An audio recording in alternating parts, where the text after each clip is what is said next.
Welcome back to the Deep Dive. So this season, we're moving deeper into the mental toolkit, and we're kind of shifting gears from the purely rational problem-solving we looked at with cognitive behavioral therapy, CBT, Right. and now we're getting into the much more integrated world of dialectical behavior therapy, or DBT. That's exactly right. And it's a huge shift because, CBT was so essential for teaching us how to challenge those automatic, unhelpful thoughts. But it really focused on the intellectual side, the logic. The head. The head, exactly. But, life isn't purely logical.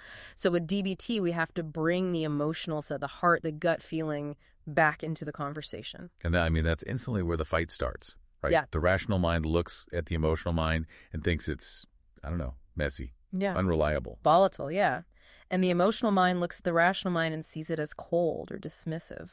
So they feel like they're just locked in this permanent battle. How do you even begin to get them to work together? Well, that leads us right into the trap we want to talk about today. We call it the black or white trap. Oh, yeah. You see it everywhere. Internally, it's, if I fail this one time, I'm a total fraud. Externally, it's, if you don't agree with me, you must be completely wrong. We are so conditioned to see things in these rigid binary terms. But that's not how life works. If you just stop for a second and look around, it's all messy. It's all gray. It's all contradictions. And that is exactly our mission for this deep dive. Today, we're going to unlock two really foundational DBT concepts: dialectical thinking and its practical application, the wise mind. Okay. Our whole goal here is to help you understand how to consciously hold two completely opposite truths in your mind at the same time, this both-hand idea, and then use that tension to find real clarity, especially when you're under pressure. Okay, before we dive into the dialectic itself, maybe we should take just a quick second to revisit the skill that underpins all of this, right? Mindfulness. Oh, we absolutely have to. It's the foundation. We can't move forward without it. So just to recap, mindfulness is that active choice to pay attention to the present moment. To what's actually happening. And this is the critical part, to do it without judgment. I think when people hear mindfulness, they immediately picture, sitting on a cushion and just kind of passively watching thoughts go by. But the goal is just to establish a solid sense of, I'm right here, right now. Why is that so important before we do any analysis? Because your mind can't analyze what it doesn't even acknowledge. Yeah. If you skip that step, you're just on autopilot. If you don't even know your heart is racing or that you're feeling this wave of shame, you can't choose how to respond to it. You just react. You just react on reflex. Mindfulness is the pause button. It's mandatory. And the part I found the most difficult, and I think it's important to remember, is that this isn't passive. It involves active acceptance. Yes, that is the key. Acceptance is not resignation. It's not saying, oh, well, I give up. It's a really powerful statement. It's saying, I accept the reality that in this moment, I am feeling intense fear. Which is really hard. Yeah. That can be a painful process. You're choosing to sit with some very difficult feelings. It is painful, but that acceptance is necessary. You have to fully see all the inputs, the facts, the feelings, the pain, before you can even begin the kind of integration that leads to a conscious choice. You can't solve a problem you refuse to look at. Exactly. Mindfulness just forces you to look at the whole messy picture, pain included. Okay, so let's make that shift. We've used mindfulness to pay attention. Now we move to analysis. We're diving into dialectical thinking. The therapy is named after it, so it's got to be important. Sure, core of it all. So what is it about how we're wired that makes this so hard, this integration of opposites? It's biological. It really comes down to our evolutionary mental autopilot. And this thing is running the show for most of us, like 95 to 99% of the time when we're not being conscious. And this system is ancient. It was forged over hundreds of thousands of years for one single purpose: physical survival. And physical survival, especially back then, needs to be simple. It needs to be fast. Precisely. Survival logic is binary logic, black or white, friend or foe. Safe or danger, on or off. Imagine our ancestor runs into a saber-toothed cat. Right. There is no time for nuance. You don't sit there and think, well, maybe this cat is just having a bad day. Maybe it's not hungry. Maybe its needs are met. No, you have two choices: flee or fight. You can't kind of flee. It's a go-no-go system. And that reflex is why we're here. It kept us alive. Okay, and this is where it gets really interesting and, frankly, kind of a problem. Because that brilliant hardware that saved our ancestors, It becomes this huge liability in modern A life. crippling liability, absolutely. That system is perfect for the physical world, but it just completely breaks down when you apply it to the emotional, the relational, the complex cognitive stuff. Like critical thinking, planning for the future. All of it. The binary mindset just can't handle the nuance. It forces us to put things into boxes that don't fit. You see this playing out all the time in public life, right? Take any complex social issue. The whole discussion immediately splits into two polarized camps, side A versus side B. Right. The source material used the example of global migration. It's a challenge with economics, culture, logistics, deep compassion, all tangled together. But the binary thinking forces it into accept everyone, no questions, or reject everyone, period. And there's the trap. The real, effective, sustainable path forward is never just in one of those extremes. The best solution almost always pulls constructive elements from both sides. So if your default setting forces you to pick a side and then just demonize the other, you've just thrown out half of the potential solutions. You're literally choosing to operate with one arm tied behind your back because you can't handle the complexity that both sides might have a valid point. I want to make this really personal, though, because this trap hurts the most when we turn it on ourselves. When I first started doing self-work, I would focus on change, and I immediately judged my old self as, wrong or bad. That's the classic binary response, isn't it? I want to be this better person, so the person I was before must have been defective. Exactly. I was so unhappy with my anxiety or how I'd avoid things, so I just labeled that whole pattern as wrong and tried to get rid of it. And then the moment I'd slip up, the self-judgment was just brutal. Of course. But then I had this insight. The very same behavior I was calling wrong yesterday might actually be the most useful, productive response in a different situation today. Can you give us an example of that? Sure. Let's say my old self was super cautious, maybe to the point of avoiding risks.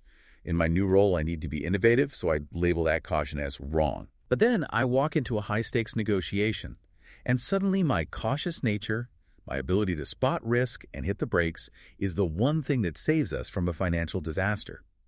If I had totally purged that caution, thinking it was always wrong, I would have destroyed my ability to manage that risk. That is such a perfect illustration. Sticking to that rigid binary, this is always right, that is always wrong, it just leads to this destructive cycle. So we have to completely reframe the language. It's not about right or wrong. It's about productive or unproductive, but always based on the current situation.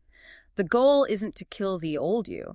The goal is to expand your toolkit so you have the freedom to consciously choose the right tool for the moment. Sometimes that's a hammer, sometimes it's a feather. Okay, but let's address the pushback here.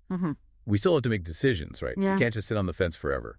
Doesn't all this boat hand thinking just lead to paralysis? That's a critical question, and it clarifies the whole point of this. The final decision at the end of the day is binary. You have to choose. You run or you stay.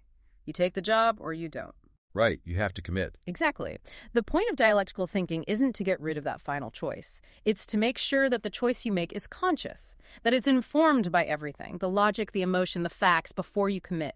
It prevents you from making a purely reflexive autopilot decision that you'll regret later because you didn't see the whole picture.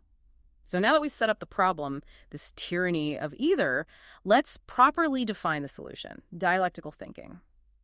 At its core, it's the ability to hold two opposing thoughts or feelings in your mind at the same time and not immediately try to resolve the tension. It sounds like just being able to handle complexity without needing a simple answer. It is. It's actively replacing either with both hand.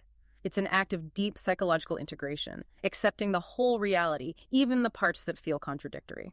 Let's ground this in some examples because this is a really tough mental muscle to build. How about we start with the classic professional one, being competent but also failing? Perfect, because our whole world reinforces that binary. Success equals competent, failure equals incompetent. Right? So you're a skilled professional, you're good at your job, and then you make a huge mistake. The binary mind just screams, I failed, therefore I am not a good expert, it was all a lie. And then you're forced to deny one of those things. Either you deny the mistake to protect your ego, or you deny your own competence and fall into a shame spiral. Exactly. But dialectical thinking lets you hold both truths. I am a highly competent person with a long track record of success, and I made a really big, costly mistake on this one project. Both are true. The mistake doesn't erase the competence. And when you can do that, You can actually learn from the mistake without it destroying your self-worth. Precisely. You isolate the problem instead of letting it define you. What about with emotions? I think we assume we can only feel one big emotion at a time, but I notice contradictions when I'm in a deep flow state at work. That's a great illustration. Tell me about that. Well, you might be physically exhausted. You know, maybe you only slept 4 hours, your back hurts. Yeah. The negative physical reality is there. And at the same time, you feel happy. You feel energized and productive because the work itself is so engaging. Yes. Positive and negative sensations can absolutely coexist. The exhaustion is a fact. The happiness from the work is also a fact. The binary mind gets confused. It says, wait, I'm tired, so I shouldn't feel happy. And it tries to make you pick one. It tries to invalidate one of the experiences, but the dialectical approach says, my body is tired and my mind is energized. I'll listen to my body, but I'll ride the wave of this mental energy. It's a completely different way of relating to the experience. This also totally changes how we look at mistakes. We're so conditioned by school, by grades, where a mistake is just failure, a penalty. The ultimate binary, right or wrong, red X's. Yeah. Dialectics forces us to reframe that. A mistake isn't a failure, it's an opportunity. It's positive because it gives you this immediate high-quality data on how to improve. If we never made mistakes, we'd never grow. So this mistake was really costly, and it taught me something I couldn't have learned any other way. Both are true. They are two sides of the same coin. Okay, I want to pause here because a lot of people holding two opposing views are going to think of cognitive dissonance. A very important distinction to make. Yeah, so how is this different? Is it just a fancy name for the same thing? Not at all. Cognitive dissonance is the stress you feel when you hold conflicting beliefs. It's totally normal. But the key thing about dissonance is that the mind hates that feeling. It's uncomfortable, so it immediately tries to get rid of the tension. It looks for an easy way out. An easy way out. It rationalizes. It denies. You're on a diet, you eat a huge piece of cake, dissonance kicks in, your mind says, oh, it's a special occasion, or I'll just work out extra hard tomorrow. It smooths over the conflict to make you feel better without you having to actually grapple with the contradiction. So cognitive dissonance is about avoiding the conflict. Yes. Dialectical thinking is the opposite. It's the active integration. You intentionally sit with the discomfort, you let the tension exist, and you ask, okay, given that both of these things are true, what's the wisest path forward? So dissonance wants comfort, but dialectics wants truth, even if it's uncomfortable. That's a perfect way to put it. Let's apply this to relationships, because that's where things get so intense. You mentioned the scenario where you love your partner, but in the heat of an argument, you feel something that feels like hate. It's a huge flashpoint. In that moment, if you're in binary mode, that momentary, intense anger can feel like it erases the years of love and commitment. It feels like the only truth. And that's when you say the things you can never take back. Exactly, the destructive things. But dialectics requires you to hold both, to remember, I am furious right now and I deeply love and respect this person. That one thought could change everything. It keeps the conflict from defining the relationship. The anger becomes situational, it will pass, but the foundation of love remains intact because you didn't let the momentary feeling become the entire truth. That is the power of both hand in real time. So if dialectical thinking is the framework, the philosophy, then wise mind is its practical in-the-moment application. It's that feeling of balance you get when the rational mind and the emotional mind are finally working together. The head and the heart. But I really like the idea of expanding that. Yes. To make it really comprehensive, we suggest thinking of it as an integration of three things. The rational mind, the emotional mind, and the physical body, or the foundational fact. I find adding the physical fact so helpful. It's like an anchor. Yeah. It's the objective, undeniable truth of what happened before our minds start spinning stories about it. It's the grounding mechanism. We use the metaphor of walking. If you try to walk using only your emotional leg, you're impulsive and reactive. If you use only your rational leg, you're cold and calculating. You just stumble along. The wise mind is the smooth, balanced rhythm you get when you use both legs together. It's that coordinated motion moving you forward. Okay, let's apply that rhythm to that father-son example with taking away the computer. Parenting is just a constant test of this. The perfect microcosm. Mm-hmm. So the action was rational, The computer was hurting his grades. Taking it away was a logical boundary for his long-term good. That's the rational mind. Clear and correct. But then immediately the emotional mind kicks in. I'm hurting him. He's angry at me. I feel guilty. And if you're only using that rational leg, what's the big mistake you make? You over-rely on rationalization. You try to argue away the guilt. You tell yourself, I feel bad, but this is for his own good. And you just push the feeling down. You use reason as a weapon against your own emotion. So you're only validating half of the truth. You're saying the logic is valid, but the pain, his and yours, is not? Exactly. The wise mind action is to pause. First, you acknowledge the physical fact. The rule is set. The computer is gone. Second, you validate the emotion. He's upset, and I feel guilty. And then you integrate. You separate the love from the conflict. What does that look like in practice? It means the next day, you can go to him and offer a hug. You can say, I see you're still upset and I love you. You don't have to relitigate the rule. You offer connection that is independent of the conflict. The conflict was situational. The love is relational. That separation is so powerful. Okay, let's shift to another high-pressure scenario. Getting negative feedback from a client, especially after you've poured everything into a project. Oh, that's a huge test. So what's the initial automated binary reaction for you there? Oh, it's an instant emotional hijack. I feel attacked. I feel defensive. My mind immediately jumps to, I'm a good expert. Therefore, if we miss the goal, it must be their fault. Right. I'm right, they're wrong, and I have to defend myself. That's the feeling. But the wise mind training lets me step in. It forces me to start with the anchor, the physical fact. And the fact is simply, the client's feedback states that metric X was not met. Not I failed. Not I'm a bad person. Just There's a gap between the goal and the result. And that little factual anchor, it de-escalates everything. It creates just enough space for the rational mind to come back online. Exactly. I don't have to pretend I'm not angry or hurt. That feeling is valid. But I can choose a different path forward. The focus shifts from defending myself to collaborating. My response goes from, let me tell you why you're wrong, to, okay, I hear you, we missed this metric. Let's figure out how we can hit it next year together. And what was the outcome of that? It completely changed the tone. We had an hour-long brainstorming session that was incredibly productive. We came up with 5 new ideas that never would have surfaced if I had stayed in that defensive crouch. And how did you feel after? I felt clear. I felt good. Because I consciously chose not to suppress the anger, but I also chose not to act on it. I used the factual anchor to find that wise mind path. It just shows how vital that physical fact piece is. It's the anchor. And this all comes back to training. You did that in a few seconds, but that ability wasn't just there. You built that muscle. Which brings us to the biggest hurdle for anyone listening, right? Speed. I mean, this whole process, mindfulness, checking the facts, the feelings, the logic, it sounds like it would take 20 minutes. Right.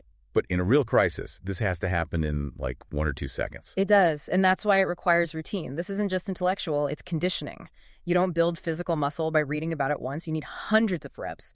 We're building cognitive muscle memory. So where do we start?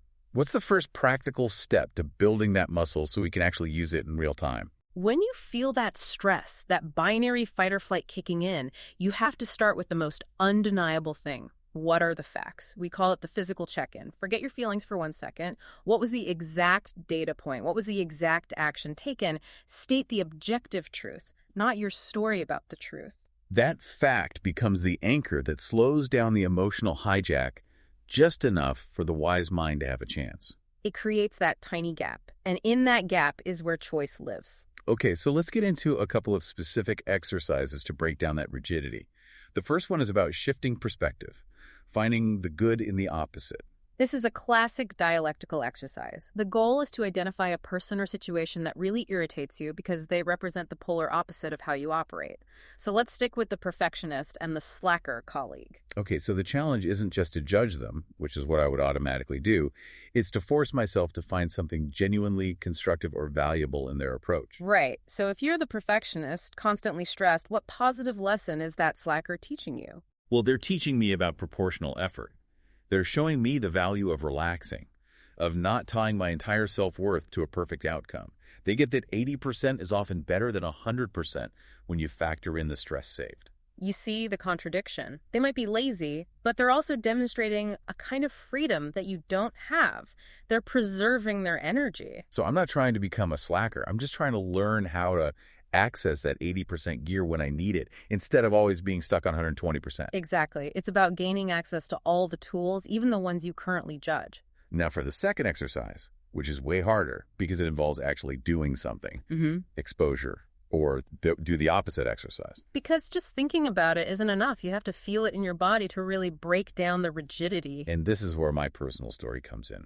I am obsessively early for everything. It's his deep-seated fear of being disrespectful. So the exercise was to intentionally arrive a few minutes late to something non-critical. And how did your system react to just the idea of that? Oh, it was excruciating. The anxiety started the second I planned it. My brain was just screaming, "This is wrong. People will judge you. You're a failure." I felt it in my chest. It was a full-body reaction. And yet you did it. I did it. I was 3 minutes late. And the world didn't end. No one even noticed. And in that moment, I gained two things. First, my rigidity loosened. And second, I suddenly had real empathy for people who struggle with being on time. I felt how paralyzing that anxiety can be. And the goal was never to make you a chronically late person. No. The goal was to gain the freedom and peace of mind that comes from not being a slave to one extreme. I learned that my value isn't tied to being 5 minutes early. I gained flexibility. And that freedom is the essence of it. You're not just swapping one extreme for another. You're not going from uptight to slacker. You're creating a dynamic spectrum. What does that look like day to day? How do we use that spectrum? Think of it like a wardrobe. Yeah. You have your formal wear, your maximum logic and rigor for high-stakes work, and you have your sweatpants, relaxation, emotional connection for home. And the wise mind is knowing which outfit to wear. Exactly. The danger is wearing your work formal wear to a relaxed family dinner. It's inappropriate, it's rigid, it chokes the connection. The goal isn't to throw out your formal wear and only wear sweatpants. That just creates a new problem. A new extreme. The goal is integration.